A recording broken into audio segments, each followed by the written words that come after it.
Bismillahirrahmanirrahim.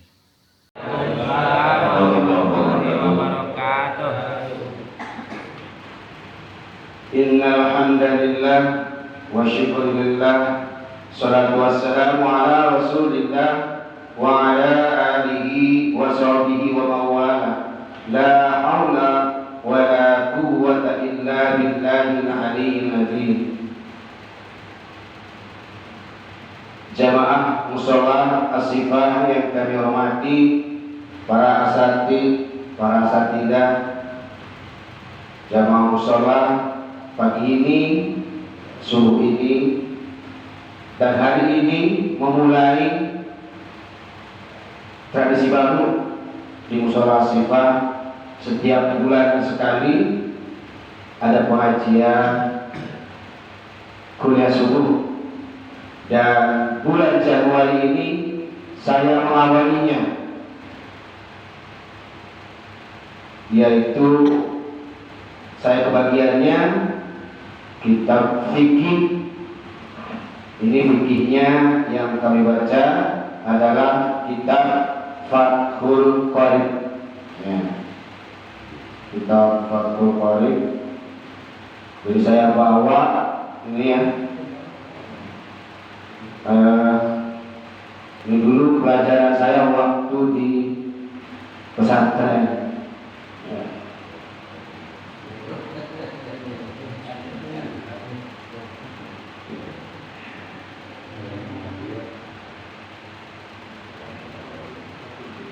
Salatu wassalamu ala rasulillah wa ala alihi wa sahbihi wa mawala.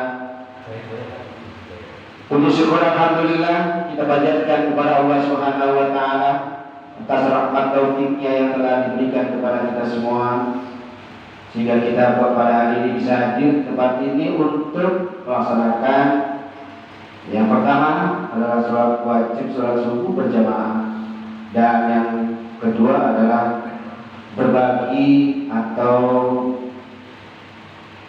mengikuti pengajian. Salawat dan salam kami persembahkan kepada Nabiullah Muhammad Rasulullah SAW, pada keluarganya, para sahabatnya, umatnya sampai yaumul qiyamah. Amin ya rabbal alamin. Bapak-bapak, ibu-ibu, jamaah mushola As-Shifah, para asatidz, tadi sudah saya singgung bahwa pada hari ini saya akan kebagiannya adalah kitab Fathul Qorib.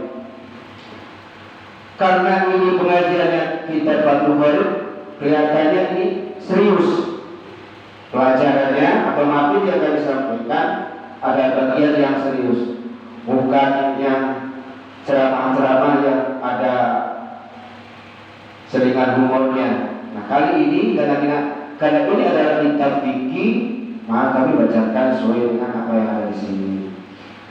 Dan sekali lagi,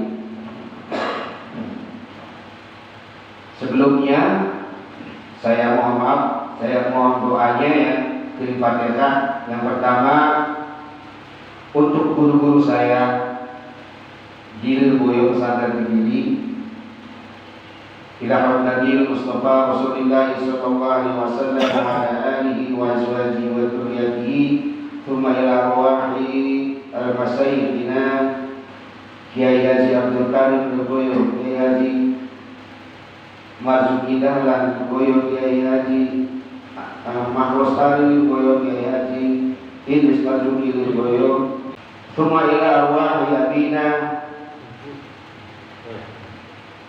Kiai Mustafi Toha Almarhumah Al-Maghfurlah Al-Nyai Rohina binti Kiai Haji Abdurrahman Al-Maghfurlah Kiai Haji Toha Al-Maghfurlah Kiai Haji Anwar lahum Fatihah.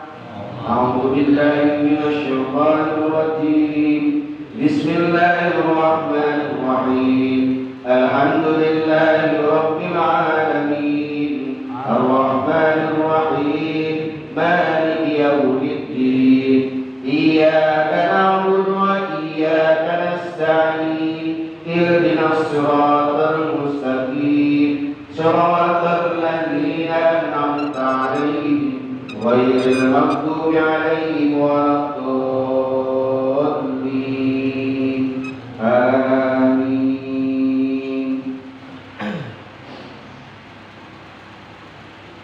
Bismillahirrahmanirrahim. Kitabun Ahkam at-Taharah.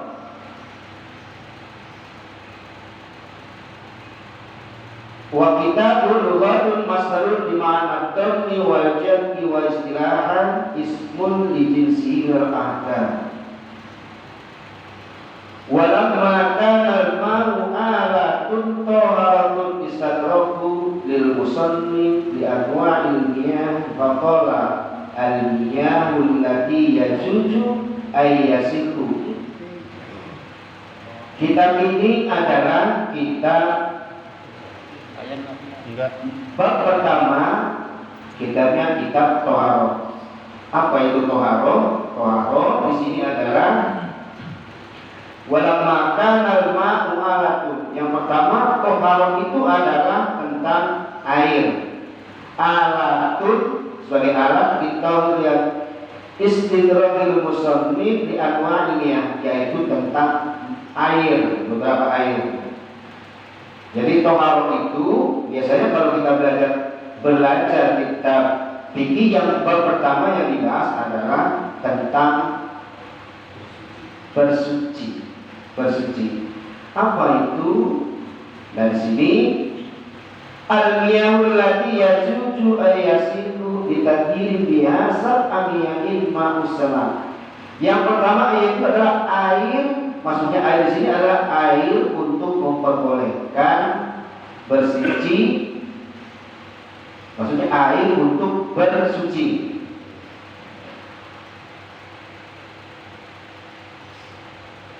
Biha sab'u miyahun. Miyah itu air. Kalau bahasa Arab, kalau saya ketemu sama orang Arab, banyak air itu moya nyebutnya. Padahal dalam bahasa Arab itu miyah. Miyahul ma'us sama'i. Maksudnya yang pertama adalah air dari langit. Air dari langit itu apa? Hujan.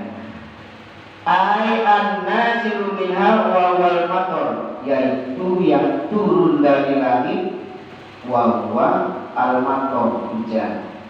Jadi yang pertama kalau kita mau bicara tentang air untuk bersuci ya, yang pertama adalah air hujan. Kalau untuk bersuci ya, ini air untuk bersuci. Yang pertama adalah air hujan. Harus hilang kekecilan.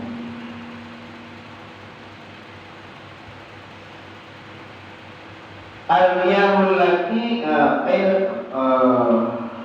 an-najmu minal wal matar wa ma'ul bahri. Ya jangan hilangkan. Wa ma'ul bahri, dan air bahri. Bahri itu laut. Air malki maksudnya asin. Wa ma'un nahri, dan air sungai. Air khulwi yaitu air tawar. Jadi pertama air hujan. Berarti air hujan ini boleh untuk bersuci, air hujan. Kemudian air laut. Air laut itu kan asin ya, tapi boleh untuk bersuci, tubuh itu boleh. Wa ma'un nari, dan air sungai. Wa ma'ul basri, dan air apa ya? Wa ma'ul birri, wa ma'ul bikri, air sumur. Kemudian wa ma'ul aini, dan mata air. Jadi pertama tadi ada 7 air yang boleh untuk bersuci. Pertama air hujan. Yang kedua air laut. Yang ketiga air sungai. Yang keempat air sumur. Yang kelima mata air. Mata air di sini ya sumber mata air bisa di gunung ya. Wa ma'us salji, dan air salju. Air salju yang kalau di kutub atau mungkin yang ada yang 3 musim. Di Jepang sudah ada, di Amerika sudah ada, di Korea sudah ada. Artinya ketika salju datang turun, banyak sekali itu air salju itu boleh suci ya. Wa ma'ul bardi, maksudnya air embun ya, bergembur. Jadi ada kemiripan air salju dan air embun ya. Wa yajma'u hadhihi sab'a qauluka ma nazala minas sama'i aw naqi minal ardi.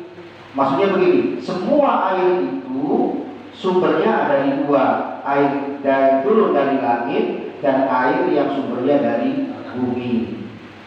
Ya, di sini maksudnya begitu. Saya ulangi lagi ya, karena air ini yang boleh untuk bersuci, air hujan, air laut, air sungai, air sumur, mata air salju, air embun. Nah, sudah 7 ya. Jadi itu boleh untuk bersuci. Ini baru di buku ya. Nah, air ini sangat mempengaruhi dalam kehidupan kita. Memang itu yang hanya kita dapat. Belum nanti ada, ini namanya termasuk air yang mutlak, air yang suci dan mensucikan. Nah, itu seperti itu. Jadi namanya air suci. Ya. Boleh nggak Pak kita wudhu dengan air asin? Ya nanti itu termasuk diantaranya. Jadi saya ulangi lagi ya, air hujan jelas boleh. Ya kecuali mungkin kalau yang rumah air hujannya itu yang di rumahnya kan ada itu yang punya burung, burung dara. Di rumahnya banyak punya burung dara, dan burung dara itu kan enya itu suka banyak ya di genteng.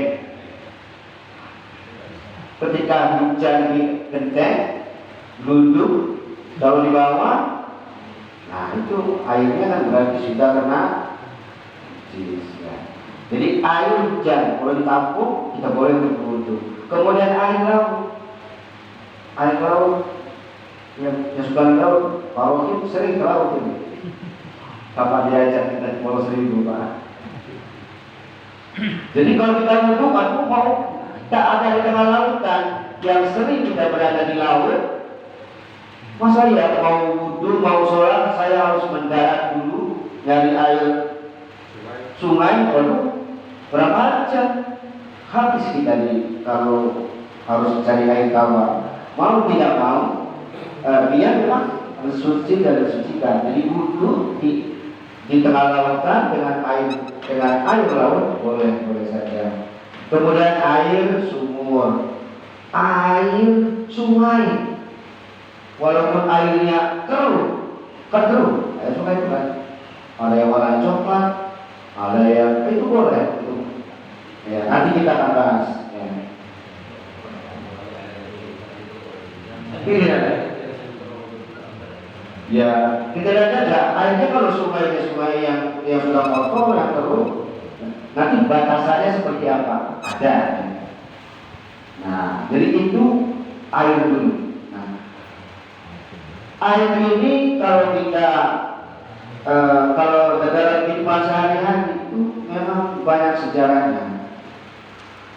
Air kalau dilihat dari dimensi misalnya kesehatan, orang kalau ingin sehat banyaklah minum air. Karena sepertiga di dalam tubuh kita 2/3 adalah air. Orang kekurangan air, jangan coba-coba. Kalau yang pernah saya baca ekstrim. Kalau orang kekurangan air, yang rusak adalah ginjal. Jadi air begitu sangat penting sekali bagi kehidupan kita. Kekurangan air, kita akan kena ginjal, dehidrasi, luar biasa. Kalau kita dapat kiriman video dari dokter kita, orang sakit itu sampai bilang, "Oi, dokter suruh itu pasiennya minum banyak air. Kalau ingin cepat sembuh, air." Jadi begitu penting. Air juga dilihat dari segi bisnis, wah banyak sekali. Aqua, saya tidak bisa membayangkan. Ya, zaman dulu kita mau hajatan, nggak ada yang namanya aqua, begini-beginian. Pasti orang pada nyewa gelas, barangnya. Iya, pasang air. Zaman dulu bayar, masih ingat Pak? Iya kan? Bikin. Kalau airnya putih pada teriak, mana dia manis? Sekarang kan semua orang sudah menggunakan air putih ya, air mineral. Sudah lagi zaman dulu sudah ketinggalan. Ada yang sudah ditinggal air. Nah, kali ini air dilihat dari segi fikih yang tadi. Air dilihat dari segi fikih seperti apa? Untuk bersuci. Ya, dari segi hukum Islam. Fikih itu bahasa Arab artinya hukum. Hukum ini karena ini sumbernya dari Al-Quran hadis, makanya disebut dengan fikih Islam. Kelihatannya sudah pada ngantuk. Ini harus dulu jadi lagi. Sekitar salawatan dulu. Jadi itu.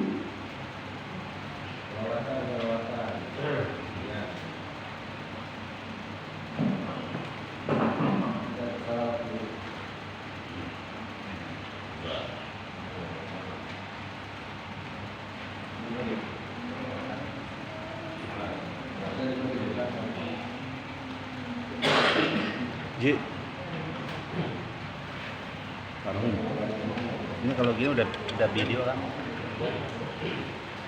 Allahumma shalli wa sallim wa barik alaihi.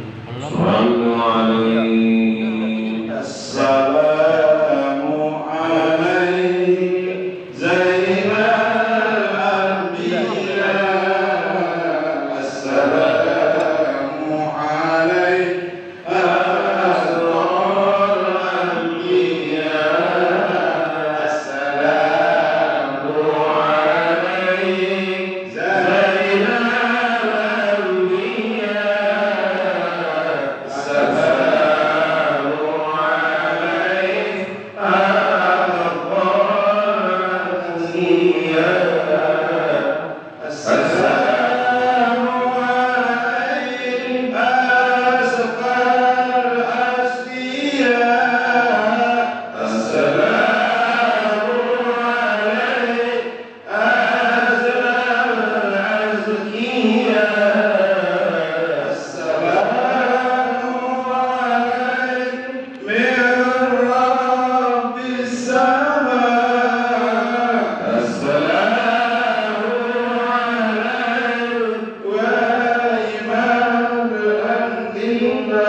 Tsummal miyahu arba'atu aqsamin. Nah, ini.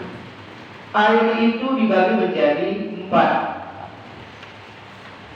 Ahaduha tahirun fi nafsi.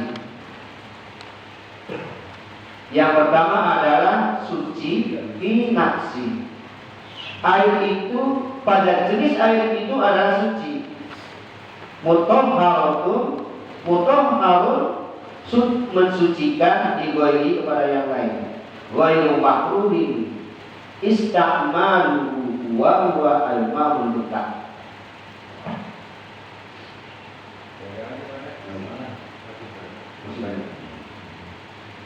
Yang pertama adalah air mutlak, yaitu air yang suci dan mensucikan.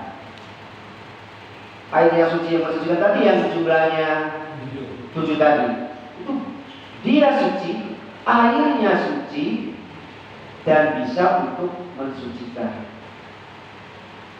Nah, apakah ada air yang suci tetapi tidak mensucikan? Ada. Ya, pokoknya yang 7 tadi boleh untuk berwudu, untuk mandi, untuk segala semuanya. Tetapi mensucikan di sini adalah untuk berwudu. Wasani tohirun fi nafsi mutahharun li ghairihi makruhun istiqmaluhu.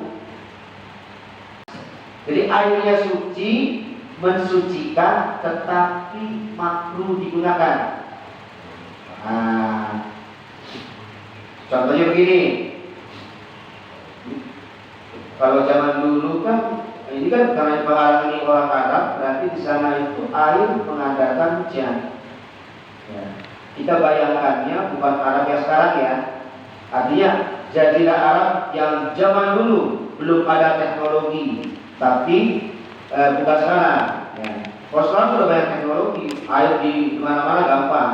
Tapi zaman itu belum ada teknologi, air itu orang sana mengandalkan hujan. Jadi kalau wudu, airnya ditaruh di baskom misalnya, baskomnya itu terbuat dari besi ya, besi, seng dan sebagainya. Ada air yang hujan ditaruh di situ, kena panas matahari, panas, ya cukup lumayan amat kan. Kemudian air itu kita gunakan untuk wudu. Itu boleh suci, mensucikan, tetapi makruh digunakan. Sebaiknya jangan. Karena apa? Air yang dipanaskan dari wadah yang terbuat dari besi itu makruhun libadan ini laligo ini apa namanya? Untuk badan. Jadi itu tidak bagus untuk kesehatan kulitnya. Itu tidak baik. Makanya di sini bahasanya makruh. Karena air yang dipanaskan. Kemudian yang ketiga, waqis musalis tahirun fi nafsi ghairu mutawatir li ghairihi wa huwa ma'ul mustaqmal. Nah ini hati-hati ya. Air yang ketiga adalah suci tetapi tidak mensucikan.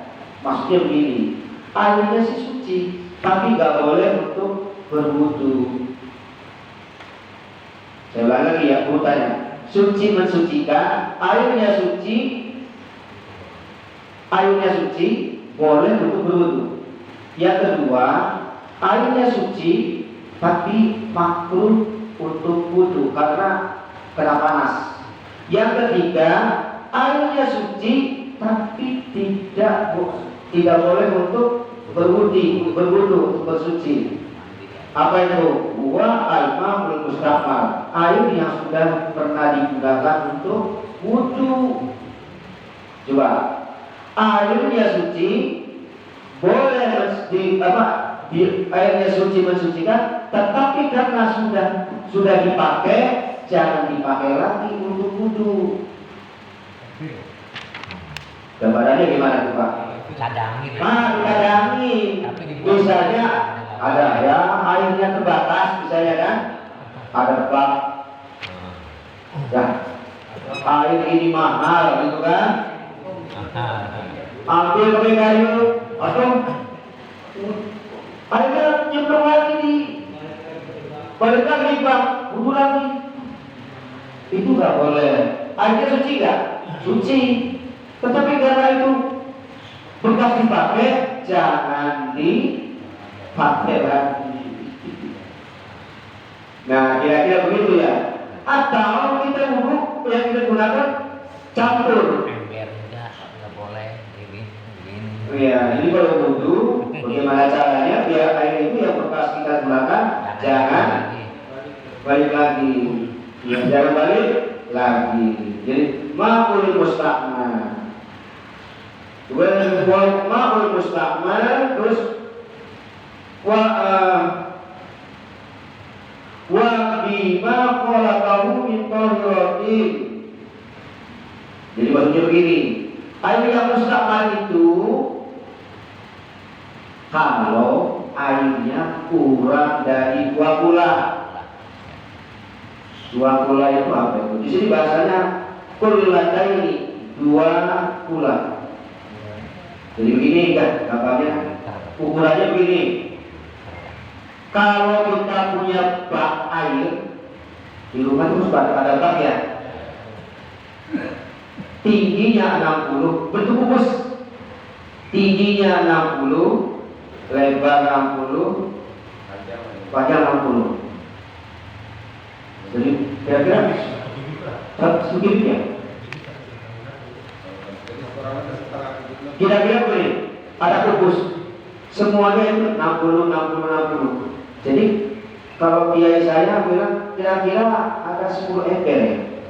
Kira-kira ada 10 ember. Jadi kalau kita punya bak airnya itu kira-kira bak air yang besar. Kalau kita wudhu misalnya air bekasnya aja belum lagi, itu nggak apa-apa. Karena dianggap airnya itu air banyak. Ya, airnya banyak. Tapi kalau airnya cuma 1 ember kecil, ya. Kurang dari 2 dari kurangnya, itu namanya air yang sedikit. Kalau airnya sedikit, balik lagi airnya yang kita gunakan, itu nggak boleh dipakai lagi. Nah, tapi kalau airnya banyak, boleh digunakan lagi. Nah, itu. Gak usah jauh-jauh. Air sungai banyak nggak? Banyak sekali. Nih yang suka yang sering mandi di sungai itu siapa? Banyak kayak kakak gue juga sering mandi di sungai. Kalau lagi dulu kalau dok, gitu kan? Sama teman-teman, dikasih tahu, oi, ada tulen lewat. Apa itu tulen? Itu yang kuning. Yang kuning kan? Lewat. Lewat. Sudah lewat, kebetulan. Kadang-kadang mandi lagi kan? Boleh nggak? Boleh. Karena air sungai itu termasuk air yang lebih dari 2 bulan. Mengalir ya. Belum lagi kalau di sungai aja warnanya bermacam-macam. Ada yang bening.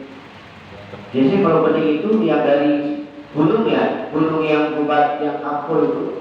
Biasanya airnya itu bening sekali. Ada juga yang keruh. Di daerah saya kalau hujan airnya itu kayak white foam gitu. Butak. Iya, butak bener. Bener enggak? Itu kan airnya kan butak. Kok boleh buat wudhu? Boleh. Kenapa? Airnya sangat di sungai itu kan boleh lewat. Mampur ada pakai lewat. Tapi kalau airnya banyak, boleh kita untuk berwudu lagi. Nah, itu namanya air yang air yang sedikit yang banyak. Tapi kalau sedikit, jangan. Misalnya kita nih ada ember, tiba-tiba kurang dari, kalau ember kecil kan berarti kurang dari, ya termasuk air sedikit ya.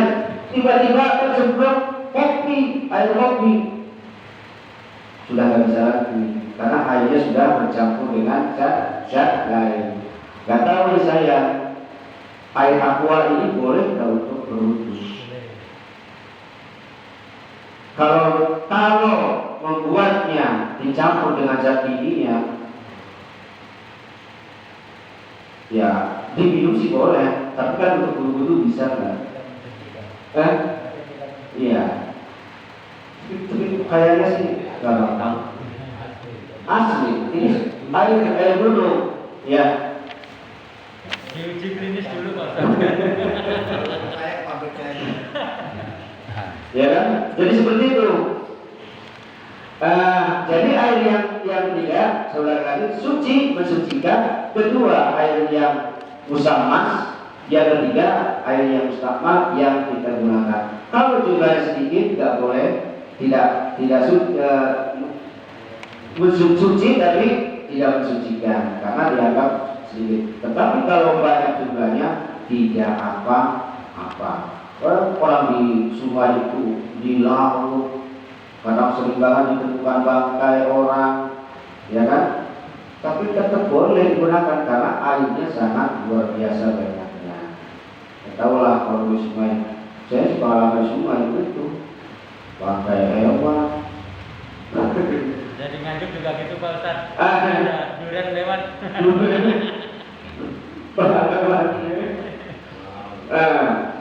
Jadi seperti itu ya. Kemudian yang keempat adalah al-qismur rabi aima'un najsi wa walladhi khalaq fihi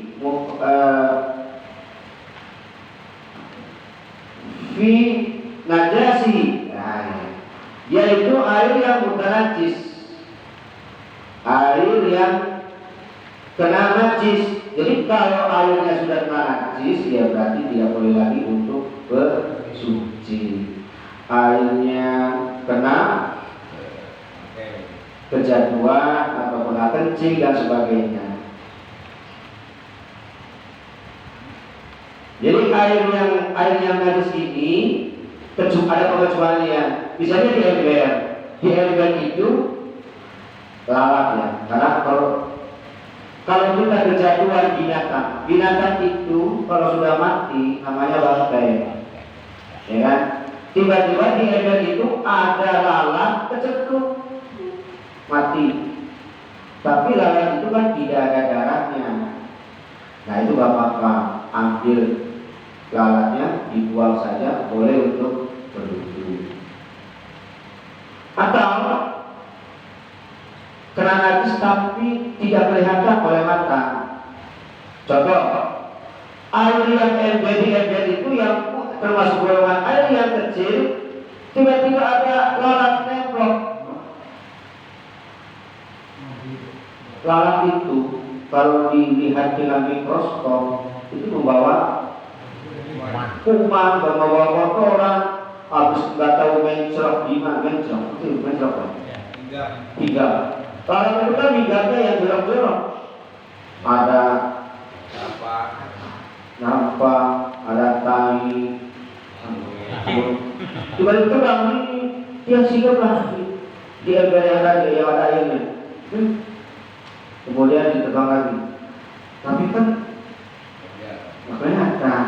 Karena dia akan sangat kecil sekali, boleh saja karena airnya karena dianggap najisnya yang sangat kecil. Jadi seperti itu.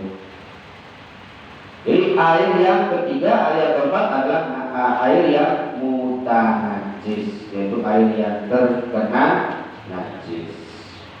Jadi ini kita harus mewaspadai, harus hati-hati ya, jangan sampai terkena misalnya kejatuhan binatang. Jadi yang membawa najis itu adalah binatang yang ada darahnya, Kucing, Cecak aja nggak boleh. cecak itu ada darahnya nggak ada. Jadi kalau kejatuhan nggak apa-apa. Jadi yang ada darahnya, yang mengalir ya, itu dia kalau jatuh ke air kecil itu harus dibuang karena itu dianggapnya air yang bukan najis. Dan tadi sudah 4 ya. Air yang suci dan mensucikan ada 7. airnya digolongkan, ada 4 pertanyaan saya. Misalnya Pak Kabel jualan es, ya kan? Betul Pak Kabel? Es apa bakso? Ayam. Rupiah ya. Ada kelapa? Oh enggak ada. Pak Kabel misalnya Pak Kabel jualan kelapa, kelapanya dikupas, dikumpulin apa itu? Air kelapanya. Saking banyaknya biar bisnis kelapa, air kelapanya dikumpulin. Saking, waduh, saya lah air kelapa ini saya pakai untuk wudhu. Boleh nggak? Tidak boleh. Nggak boleh, karena airnya bukan air yang suci dan mensucikan. Kan surat 7, kan tadi air hujan, air laut, air sungai, air sumur, mata air salju, air pun, air apa enggak ada, ya kan? Atau mungkin orang sangat kaya raya, oh, sorry saya nggak level, wudunya nggak pakai air putih, saya wudunya itu pakai jebret. Saking kebanyakan duit, biar apalagi misalnya kan ada konten nih, saya kepengen terkenal, wudunya pakai jebret. Atau merah jangan dengan model tetap itu tidak mensucikan, nggak boleh untuk dengan cara seperti itu karena sprit itu bukan termasuk air yang alami tadi. Ya. Jadi wudhu dengan air yang suci tadi. Ya. Dan itu namanya air mutahharatun li jinsihi. Suci dan mensucikan. Jadi, nah air-air yang tadi itu ujung-ujungnya yang kita dibahas di kitab ini adalah untuk bersuci, untuk berwudu. Ini harus selawatan lagi. Pesan dari ustaznya jangan buru-buru selesai katanya. Lontongnya khawatir belum jadi. Ya sekali lagi satu dulu nih. Ya kan. Yuk.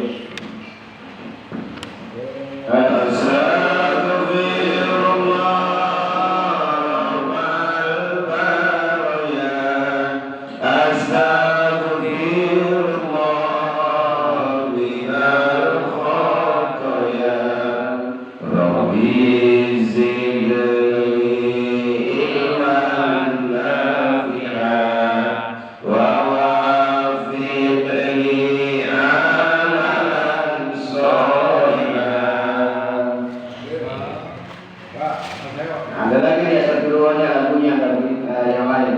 Astagfirullah Rabbal baraya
Selanjutnya babul wudu. Nah, ini. Ya, tadi kan air terakhir nanti digunakan untuk berwudu. Ya.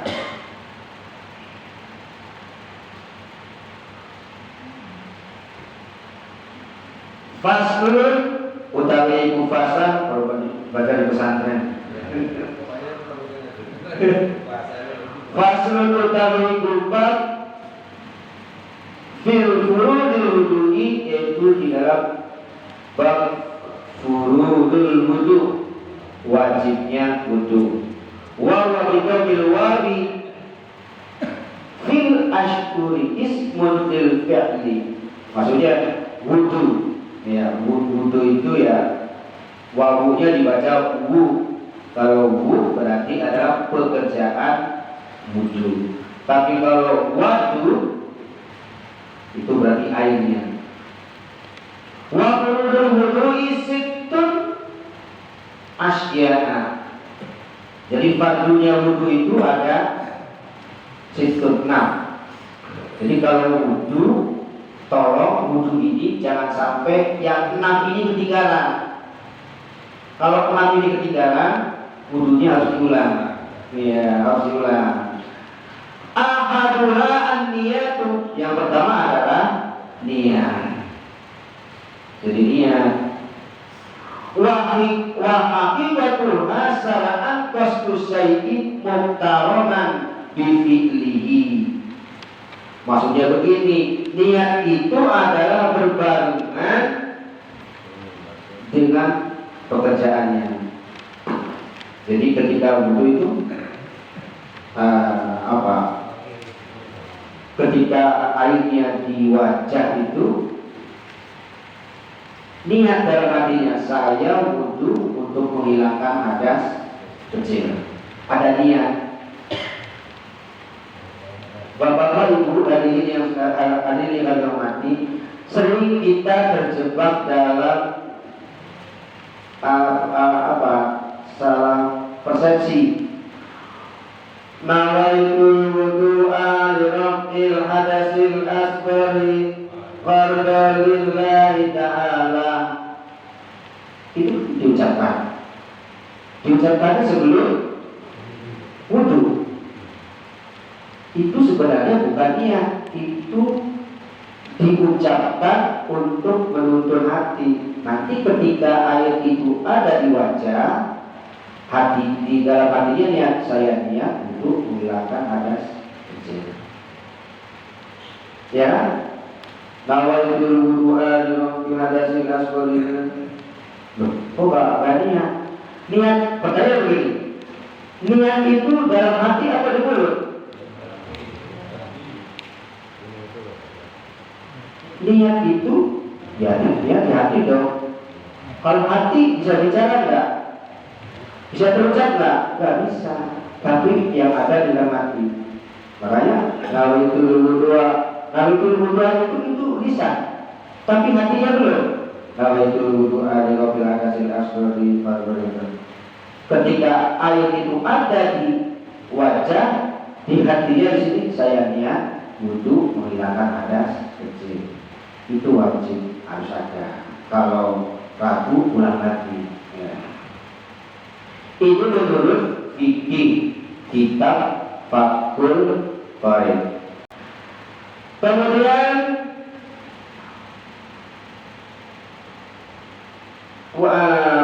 asya'a akhirnya indal wasli wajhi, yaitu ketika membasuh muka. Wasani ghuslu jami'il wajhi. Yang kedua, pertama niat. Yang kedua adalah membasuh wajah. Asani ghuslu jami'il wajhi wahdahu tulan ma baina nabatat sa'rul roksi ghaliban.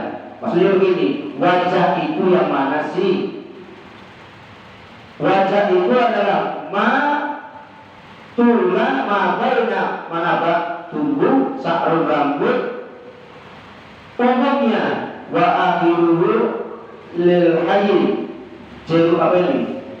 Ini dagu wa huwa dulmat tulang nabatan alaihima asnanun gigi sulfa bawah.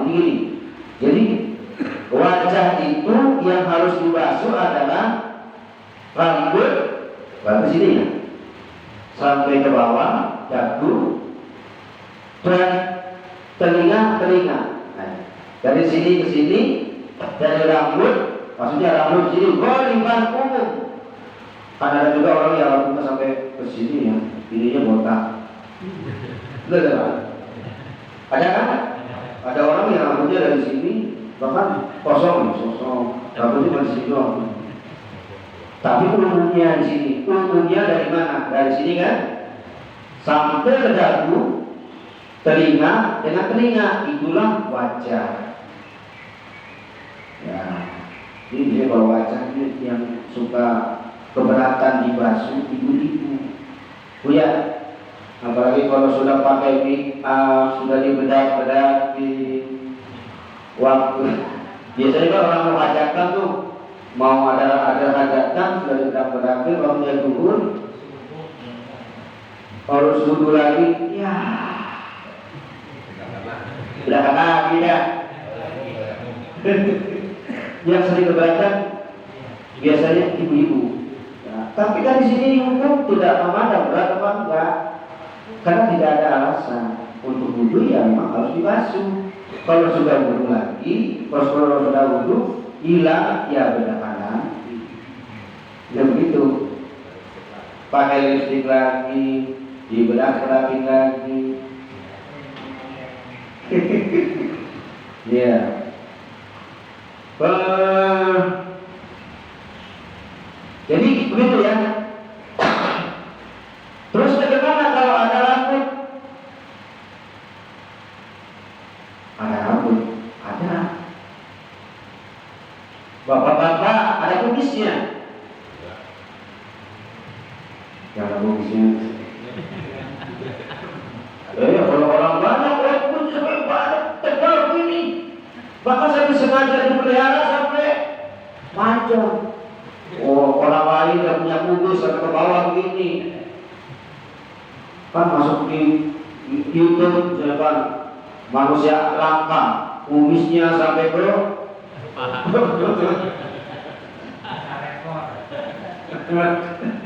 atau jenggotnya panjang.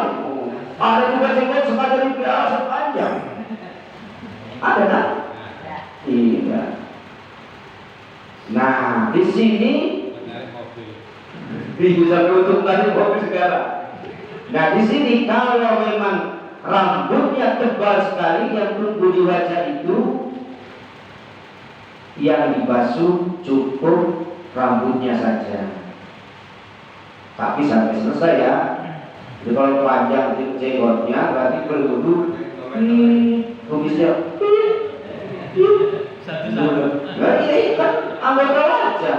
Rambutnya kan tumbuh di mana? Di wajah. Berarti wajahnya itu ketika wudu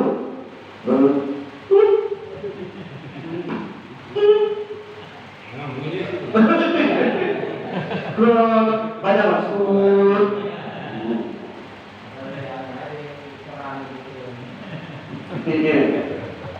Kalau cuma ditarik bunyinya sih.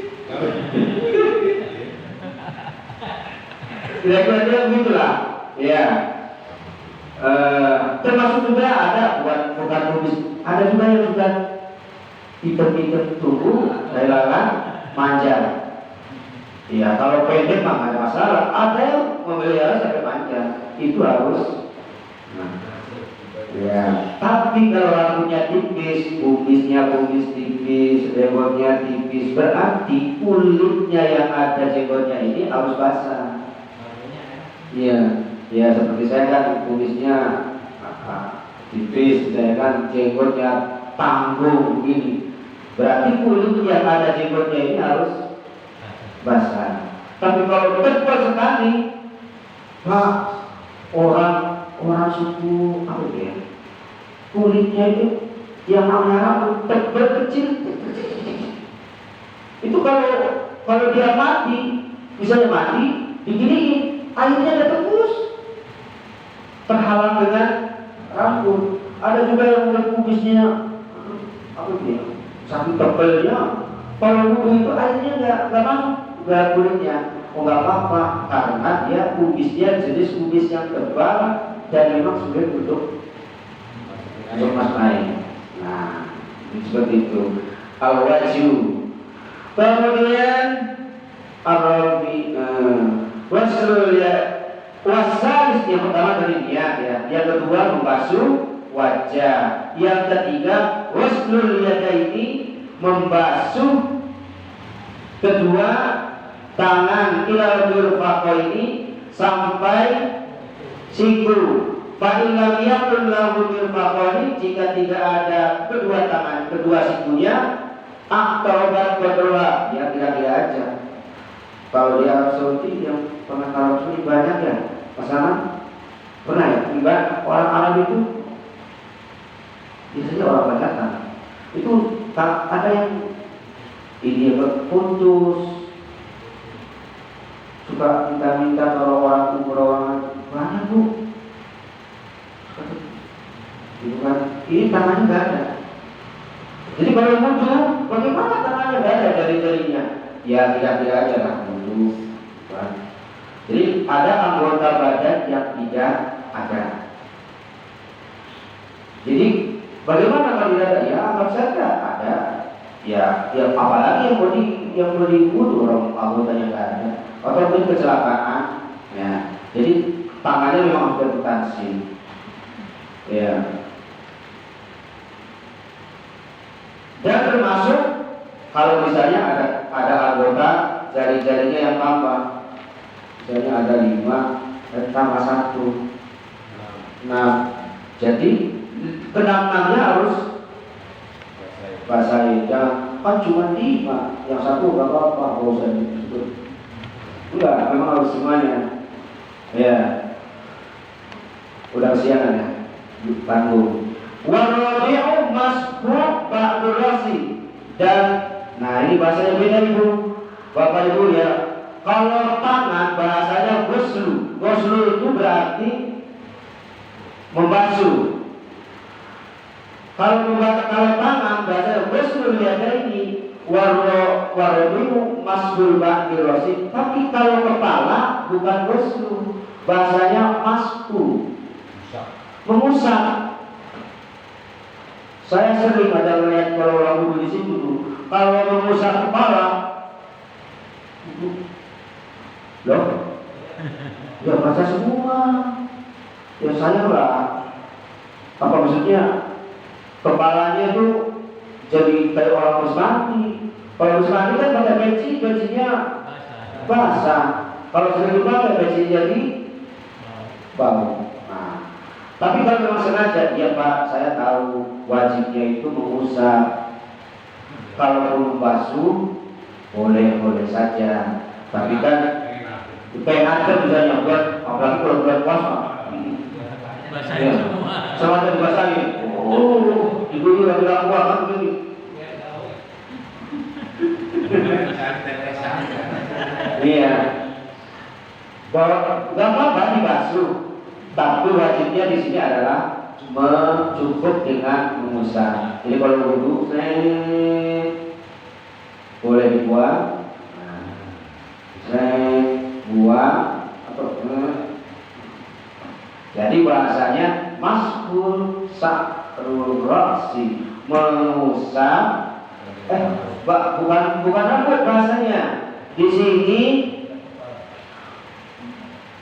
warabi'u mashu ba'dur ra'si, mengusap sebagian kepala, bukan rambut. Mengusap sebagian kepala. Maksudnya kepala yang ada rambutnya nih, bukan itu kan kepala Pak, bukan. Maksudnya ba'dur ra'si,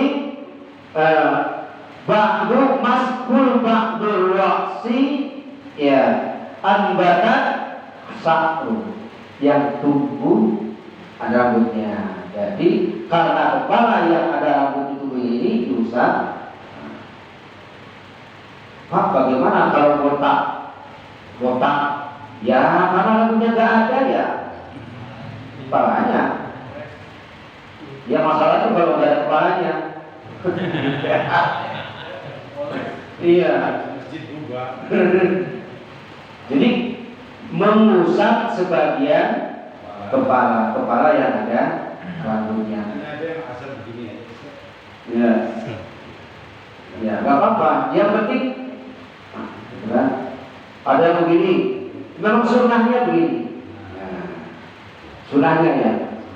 Kalau mau guyur ya boleh juga, tapi ya sayang rambutnya nanti berusaha mengganggu ya.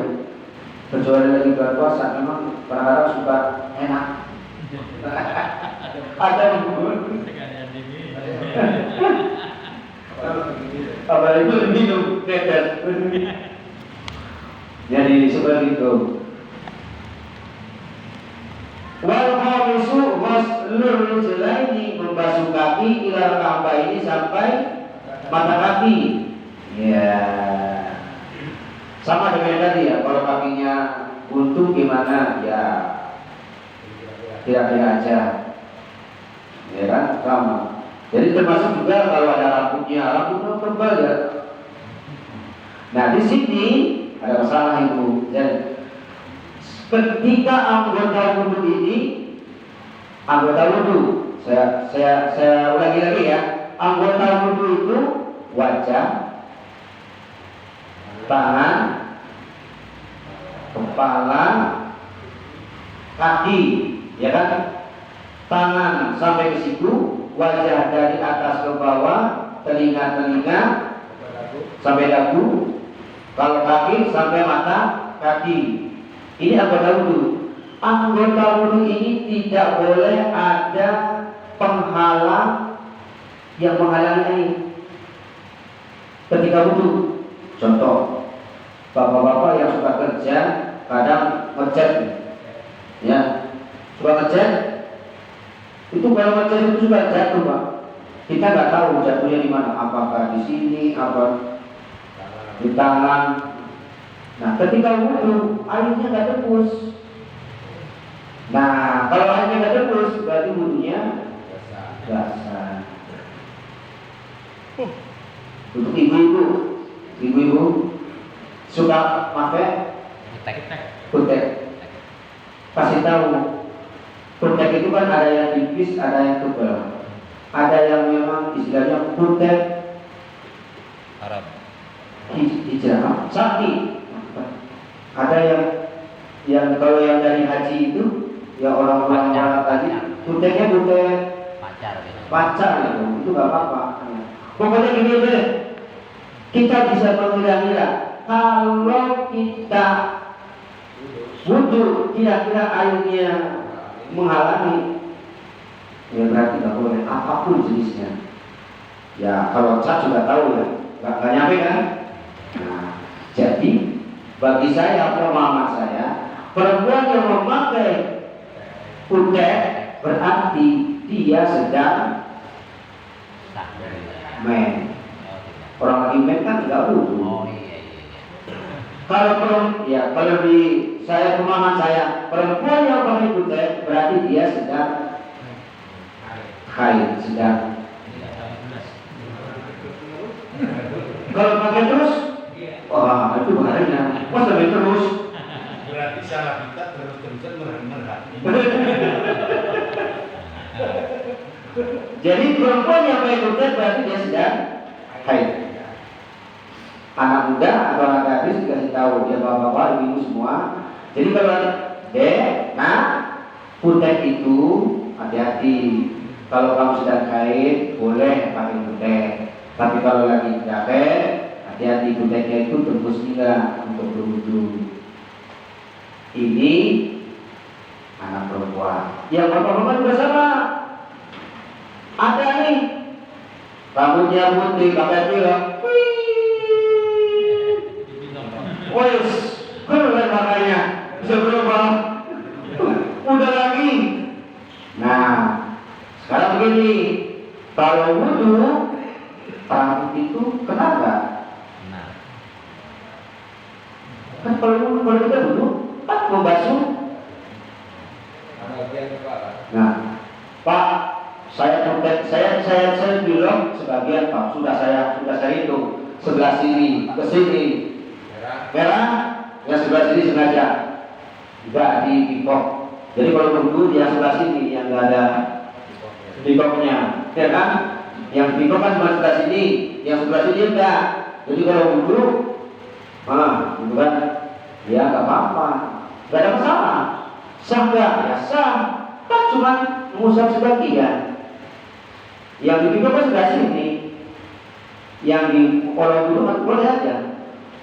Iya, kalau wudu, kalau mandi wajib, nggak bisa. Sebab kalau mandi wajib harus semuanya, tidak boleh mandi basah. Jadi gundul dulu tertempel lagi. Jadi begitu. Ya. Nah terakhir as-salisu at-tartib. Jadi berurut-urutan. Wudu itu jangan sampai ketukar-tukar. Harus berurutan. Tartib namanya. Ya. Jadi harus tartib. Pertama. Yang wajibnya tadi 6 ya. Niat, wajah, tangan, kepala, kaki berurutan. 6. Ini harus ada nih. Niat, wajah, tangan, rambut, kaki berurutan. Ini harus ada. Kalau enggak, wudunya diulang. Ada yang sunnah. Ini sebagian sunnah. Kalau wudu mulai dari cuci tangan, bungur-bungur, basuh hidung, itu sunnah. Walau misalnya tidak ada nggak apa-apa. Ya telinga itu boleh ditinggalkan. Tapi kita sudah biasa. Ya wudu itu kan bukan yang pokoknya saja. Ya biar sempurna wudu itu ya yang sunnah-sunnahnya juga kita kerjakan. Ya kan? Bungur-bungur, basuh hidung, basuh muka, tangan, kepala, kaki, kemudian kita berdoa. Nah, sampai di sini sudah jam 6. Ya, makanan juga sudah ada. Sarapan waktunya, yang belum ngopi juga belum ngopi soalnya. Baik, saya cukup ini sampai di bab itu ya. Jadi ini penting sekali ya. Kalau kita ikut pengajian ceramah-ceramah itu kan jarang hal seperti ini disinggung. Biasanya kalau kita ceramah-ceramah itu ya dengan banyolannya. Tapi kalau ini serius. Kalau ini serius karena salah hukum. Dan itulah makanya karena serius jarang disampaikan ketikanya. Ya ini buat apa? Mengingatkan kembali. Mungkin Bapak dan Ibu sudah tahu, tapi dengan pengajian seperti ini mengingatkan kembali. Ya, bukan berarti saya menganggap Bapak dan Ibu tidak tahu, bukan. Tetapi ini mengingatkan kembali. Baik, itu saja dari kami, kurang lebihnya mohon maaf. Billahi taufiq wal hidayah. Assalamualaikum warahmatullahi wabarakatuh. Waalaikumsalam warahmatullahi wabarakatuh.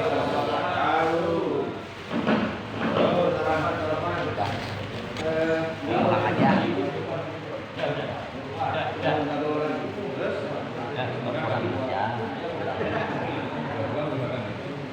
Aduh. Pulang ya? Iya, pulang. Makan dulu. Oh ya, intermezzo saja. Ini saya pelajarannya pada takrib ya. Saya dulu di pesantren Lingkoyo ini pelajaran kelas 5. Kelas 5. Hah? Iya.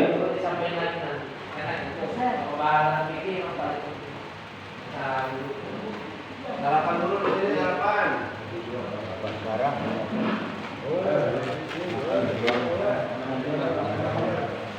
Yuk, dua. Cik. Mati tuh. Gak ngerti saya. Tinggal pencet aja. Takutnya ntar nggak rekam. Rekam kok.